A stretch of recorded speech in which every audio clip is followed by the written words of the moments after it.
Voici l'Holoturie serpent collante brune, également appelé synapte maculé. C'est un concombre de mer de forme très allongée. En fait, c'est tout simplement la plus longue espèce de concombre de mer au monde, pouvant atteindre 3 mètres de long. Bon, ce spécimen est loin de mesurer 3 mètres, mais c'est quand même hyper impressionnant.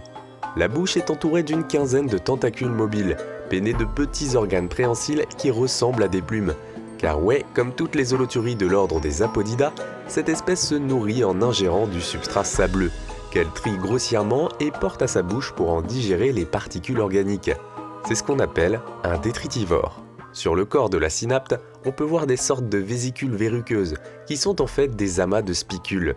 Ces derniers sont en forme d'encre et quand l'holoturie se sent menacée, elle va tout de suite se contracter et des spicules vont se planter dans les tissus du prédateur.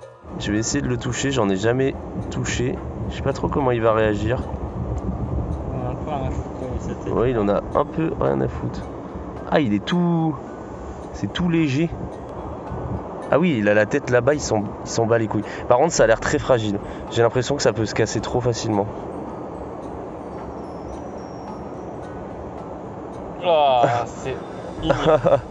À la différence de la plupart des autres échinodermes qui se déplacent à l'aide de leur podia, dont on a parlé précédemment, les holoturies de l'ordre des Apodida sont dépourvues de podia.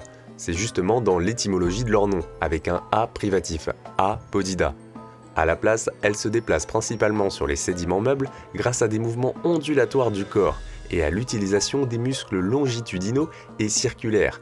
C'est ce qu'on appelle du péristaltisme, également utilisé par les annélides pour se déplacer ou bien par les muscles de votre système digestif pour faire avancer le bol alimentaire.